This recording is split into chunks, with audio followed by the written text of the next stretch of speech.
परम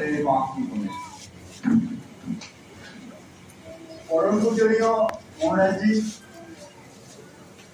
माननीय संघचालक जी, प्रोग्राम क्षेत्रीय संयोजक माननीय अरविंद दा, प्रोग्राम उपदेष्टा माननीय बलराम दा, राज्य संयोजक संशुद्र दा, विज्ञानी पल्लव दा और प्रांत मध्यबंग प्रांत संयोजक देवनाथ दा, पार्मिता जी, सुतबाजी और अन्यान्य आधिकारिकवृंद, प्रबुद्ध नागरिकवृंद, लोकप्रकार माननीय सदस्य और सदस्यवृंद, मातृ शक्तिर मा और बोनेरा, छात्र शक्तिर आमार प्रिय भाई बोनेरा, आज शुभ अक्षय तृतीया तिथिते वंदे मातरम मंत्रेर दीक्षा अनुष्ठाने आमरा सबाई उपस्थित हয়েছি। ताई आपनादेर सकलके सश्रद्ध नमस्कार, प्रীতি, शुभेच्छा और अभिनंदन। आज के एमन एकटी সময়তে আমরা পুনরায় দীক্ষা নিতে আগ্রহী হয়েছি, সেই সময়টি অত্যন্ত তাৎপর্যপূর্ণ। স্বরাজ ৭৫কে কেন্দ্র করে স্বাধীনতার অমৃত উৎসব উদযাপন হচ্ছে। স্বামী বিবেকানন্দের ভারত প্রত্যাবর্তনের ১২৫ বৎসর, রামকৃষ্ণ মিশন প্রতিষ্ঠার ১২৫ বৎসর, ঋষি অরবিন্দের ১৫০তম জন্ম শতবার্ষিকী এবং যে একটি পরিবার ধর্মের জন্য, রাষ্ট্রের জন্য আত্মবলিদানের পরম্পরা তৈরি করেছিল এবং আত্মবলিদান দিয়েই নিজের বংশকে সমূলে শেষ করেছিল, সেই ত্যাগ বাহাদুরের ৪০০ বর্ষ প্রকাশ পর্ব চলছে। আসলে এইগুলি কোনো আইসোলেটেড ঘটনা নয়, this all are statements of facts. এটি সুনির্দিষ্ট ঘটনার বর্ণনা মাত্র। সেই সুনির্দিষ্ট ঘটনাটি কি? স্থাপকায় ধর্মস্য, সনাতন হিন্দু ধর্মের সংস্থাপন এবং তার প্রয়োজনেই অধঃপতিত ভারতবর্ষের পুনরুদ্ধার। তাই আজকে যে আমার বিষয় আছে বন্দে মাতরম এবং তার প্রভাব, এটি বলার শুরুতেই যে কথাটা আমি বলতে চাই সেটি হলো যে বন্দে মাতরম ঋষি অরবিন্দ অত্যন্ত তাৎপর্যপূর্ণভাবে বিষয়টা উপস্থাপন করেছেন ১৯০৭ সালে অমর কারণে বন্দে মাতরমের উপরে বক্তৃতা করতে গিয়ে তিনি বললেন যে এটা একটা সাধারণ ন্যাশনাল সং নয়, এটা মন্ত্র। মন্ত্র কাকে বলে? মননাথ প্রায়তে ইতি মন্ত্র। যে শব্দ মনন করলে, জপ করলে মানুষের পিতাপ দুঃখ দূর হয়, সেটা হলো মন্ত্র। আর স্বাধীনতা সংগ্রামের সময়তে এই বন্দে মাতরম সিদ্ধ মন্ত্র জপ করার ফলেতে, মনন করার ফলেতে পরাধীনতার যে ক্লেশ উৎপন্ন হয়েছিল সেই ক্লেশের তারণ হয়েছে। ঋষি অরবিন্দ আরেকটি গুরুত্বপূর্ণ বিষয় বললেন যে আজ থেকে ৩২ বছর আগে বন্দে মাতরম রচিত হয়েছিল। অল্প লোক এই বন্দে মাতরম শুনেছিলেন, কিন্তু কালের প্রভাবে এটি এত শক্তিভূত হয়েছিল যে ভারতবর্ষের স্বাধীনতা সংগ্রামীদের কুলকুণ্ডলিনী শক্তিকে জাগ্রত করেছে, ওটা রেভলিউশন তৈরি করেছে। তাহলে এই বন্দে মাতরমের রচনার পরিবেশ এবং এই বন্দে মাতরম মন্ত্রটিকে অ্যাক্টিভেট করার জন্য কতগুলি অনুষঙ্গ আছে, যে অনুষঙ্গগুলি দ্রুত আমি আপনাদের কাছে বলে নেব। 1935 সালে মেঘলে প্রবর্তিত নয়া শিক্ষানীতির মাধ্যমে ভারতবর্ষের ধর্মকে সমূলে উৎপাদিত করার প্রয়াস করা হয়েছিল 1835 সালে। 1836 সালে ভগবান শ্রীরামকৃষ্ণ ধরাধামে পূর্ণভূমি ভারতে পদার্পণ করলেন। 1838 সালে ঋষি বঙ্কিমচন্দ্র ভারতভূমিতে এলেন। 1857 সালে ধর্মকে কেন্দ্র করে ভারতবর্ষের স্বাধীনতা সংগ্রাম শুরু হল। বীর সাভারকর যাকে বললেন যে first war of the independence. সেই সময় 21 বছরের শ্রীরামকৃষ্ণ ব্রিটিশের রাজধানী কলকাতাতে ঢুকছেন। ঋষি অরবিন্দ তার কর্মযোগিনী পত্রিকাতে অনুপমভাবে তার ব্যাখ্যা করেছেন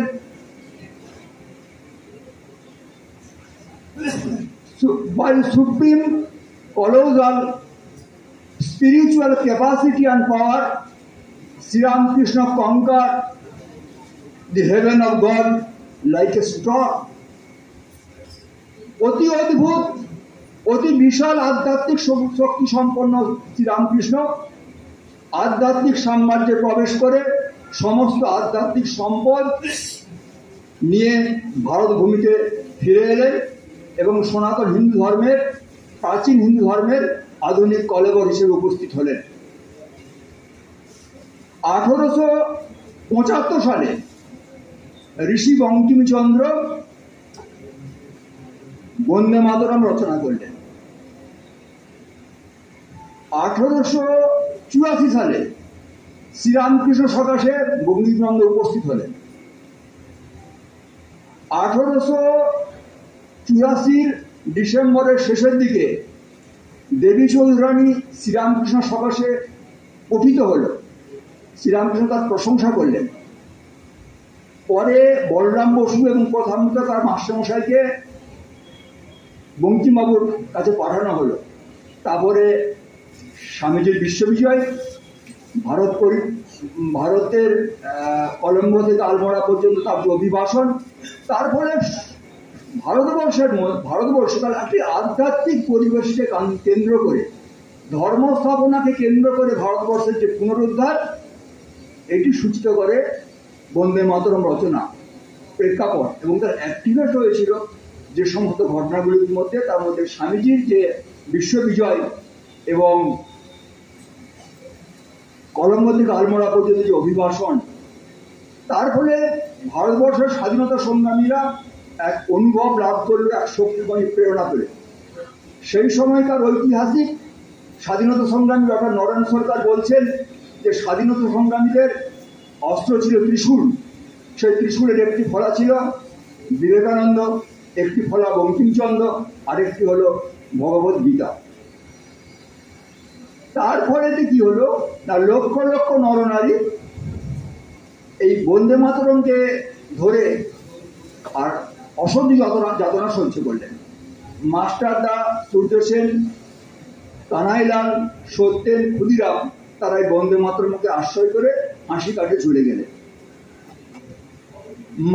মাতঙ্গিনী হাজরার শেষ শব্দ ছিল বন্দে মাতরম।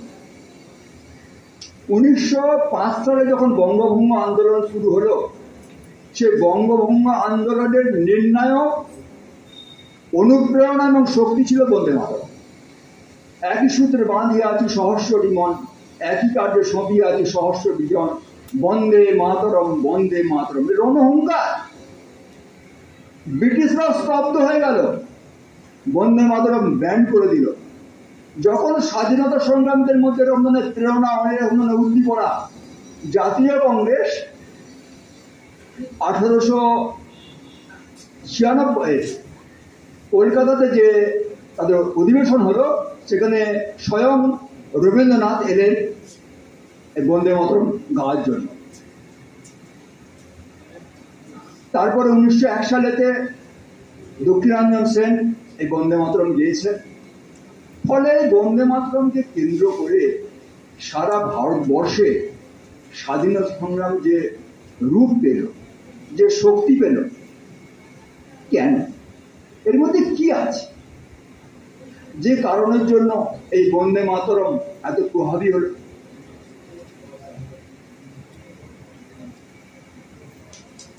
তো এই বন্দে মাতরম সম্বন্ধে ঋষি অরবিন্দ বলছেন, it is the vision of mother.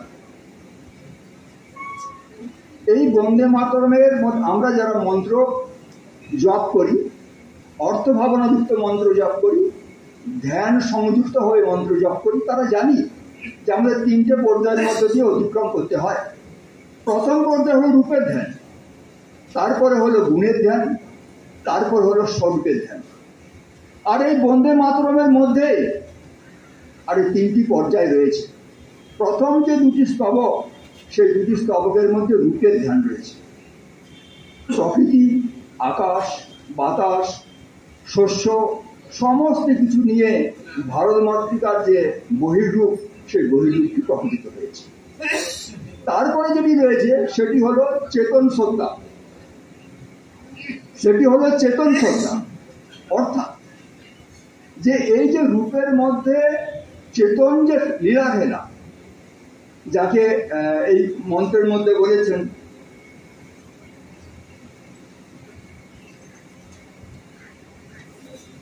যে এই মন্ত্রটি প্রাণরূপী।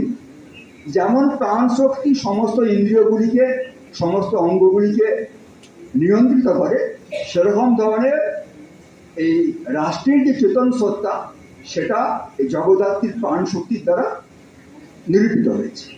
আর তার পরের যে দুটি, এবং সেখানে কি দেখতে পাই আমরা না, জনগণের মধ্যে কলরব, তার বাহুতে অদ্ভুত শক্তি, তার ঐশ্বর্য, তার বিদ্যা, তার ধর্ম, এগুলি পর পর পর পর করে বলা আছে। আর তারপরে শেষ যেটি বলা আছে, সেই শেষ অংশটি হলো তার স্বরূপের ধ্যান।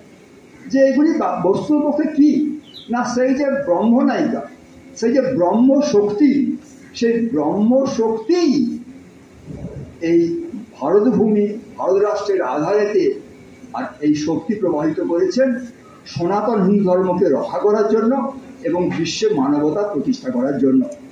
তাহলে ঋষি বঙ্কিমচন্দ্র যে কাজটি করতে চাইলেন সেটা হলো ধর্ম, আধ্যাত্মিকতা, কর্ম, জ্ঞান, সংস্কৃতি, ঐতিহ্য, সেগুলিকে সুসমন্বিত করে একটি আধুনিক কালের সমস্যা নিরসনের জন্য ভারতবর্ষের মধ্যে আবেগ তৈরি করবে, যার ফলে ভারতবর্ষের মানুষ মুক্তির স্বাদ পেতে শুরু করল।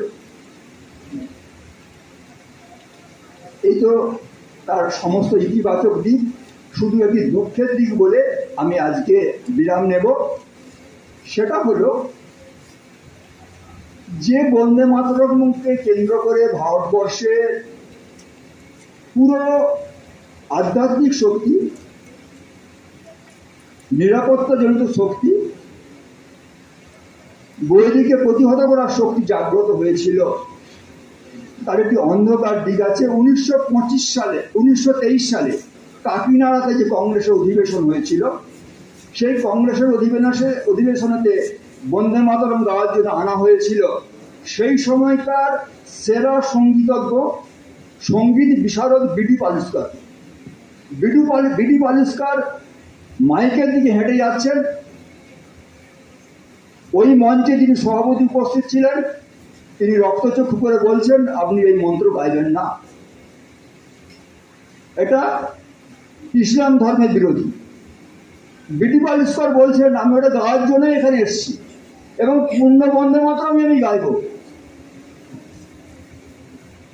আলী সাহেব মঞ্চ থেকে নেমে গেলেন এবং যতক্ষণ বন্দে মাতরম গাওয়া হলো ততক্ষণ তিনি সভাকক্ষের বাইরে রইলেন। তারপরেতে মুসলিম লীগের প্রতিষ্ঠা হলো।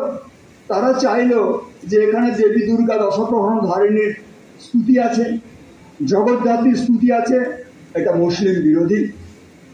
অথচ দেখুন, সনাতন হিন্দু ধর্ম সামগ্রিকভাবে সমস্ত ধর্মকে গ্রহণ করে, স্মরণ করে এবং তার বিরাট বৈচিত্র্য। এত সত্ত্বেও 1936 সালে সেই সময়কার কংগ্রেস একটি কমিটি তৈরি করলেন ফর দি মুসলিম অ্যাপিজমেন্ট। সেই কমিটিতে ছিলেন পণ্ডিত জওহরলাল নেহরু, গান্ধীজি, নেতাজি সুভাষচন্দ্র বোস, রবীন্দ্রনাথ, দেবী আচার্য। নেতাজি সুভাষচন্দ্র বসুর ইচ্ছা ছিল যে পূর্ণ বন্দে মাতরম থাক, কিন্তু নেহরু এবং গান্ধীজির ইচ্ছা ছিল যে প্রথম যে দুটি স্তবক, যেটি কেবলমাত্র মাটি, শস্য অর্থাৎ রাষ্ট্রের বহির্রূপ আছে, আধ্যাত্মিকতা নেই, সেটুকু থাকবে, তার ধর্মকে, আধ্যাত্মিকতাকে খণ্ডিত করা হবে। অর্থাৎ স্বামীজি বলেছেন ভারতবর্ষের প্রাণধর্ম ধর্ম আধ্যাত্মিকতা, তাকে খণ্ডিত করা হবে। আর যেদিন বন্দে মাতরম খণ্ডিত হলো সেদিন ভারতবর্ষে অখণ্ডতা নষ্ট হলো, ভারতবর্ষ খণ্ডিত হওয়ার আর বিষবৃক্ষরোপণ হলো। তাই আজকের দিনে আপনাদের কাছে আমরা এই অনুরোধ রাখব যে এই বন্দে মাতরমকে কেন্দ্র করে আবার ভারতবর্ষ, অখণ্ড ভারতবর্ষের পুনর্গঠন হবে। ভারতবর্ষ আত্মনির্ভর বৈভবশালী ভারতবর্ষ হবে। যে ভারতবর্ষ চিন্ময়রূপ দর্শন করেছিলেন স্বামী বিবেকানন্দ কন্যাকুমারিকাতে বসে, যে ভারতবর্ষকে দর্শন করে ভাষা দিয়েছিলেন ঋষি বঙ্কিমচন্দ্র, যে ভারতবর্ষ ঋষি অরবিন্দের ধ্যানগৃহ ছিল, যে ভারতবর্ষের চিন্ময় রূপ প্রত্যক্ষ করেছিলেন পরম পূজনীয় শ্রী গুরুজি কারাগারে বসে। তা আজকের এই মন্ত্রের বিনিয়োগ এইভাবে হোক।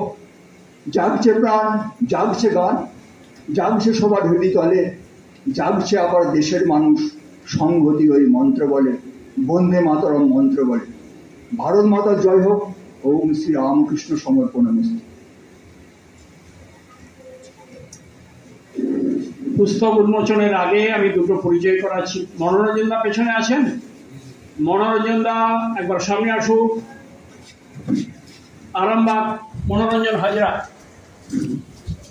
হ্যাঁ একবার সামনে আসুক। আমি চারটে গুরুত্বপূর্ণ পরিচয়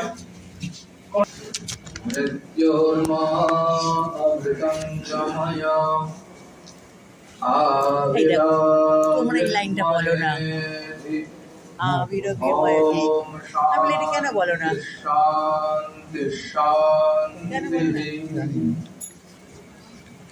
অবীর থেকে বীরে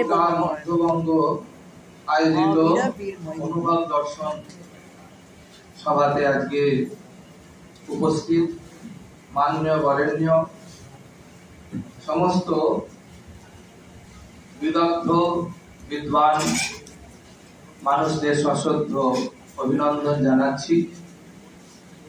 উপস্থিত সমস্ত প্রজ্ঞালোকের আলোর দিশারি, যারা প্রত্যেকেই একটি একটি প্রজ্ঞার প্রদীপ বহন করে হৃদয়ে এখানে এসে উপস্থিত হয়েছেন, সে আবাল বৃদ্ধ বনিতা সুধীজন সকলকে সাধুবাদ জানাই এই মহতী অনুষ্ঠানে অংশগ্রহণ করবার জন্য। দিন ভোর যে চর্চা আমাদের আজকে আছে, প্রথমেই ক্ষমা চেয়ে নিচ্ছি যে পুরনোকালীন যে অনুষ্ঠানটি রয়েছে আজকে সশরীরে উপস্থিত থাকতে পারবো না, কিন্তু মনটি এখানে পড়ে থাকবে। তিথির মাহাত্ম্যে আজকে নানা রকম কার্যসূচি ধর্মীয় বিভিন্ন প্রতিষ্ঠানে ঘোরাফেরা করতে হচ্ছে। আজকের দিনটি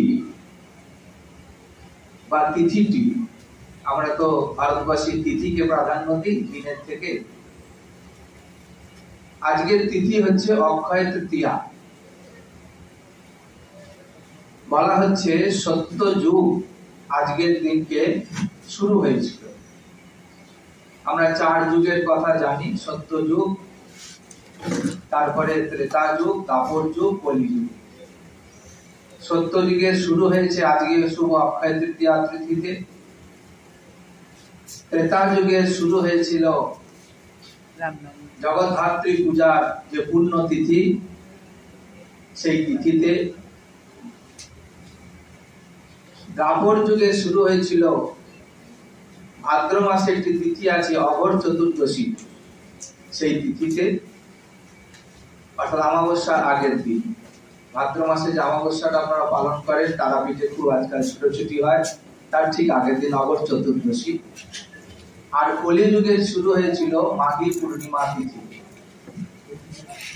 তাই আজকে যে সত্যম অর্থাৎ যে সত্য অর্থাৎ ব্রহ্ম যে সত্য, সেই সত্য যুগে আজকে স্থাপনা।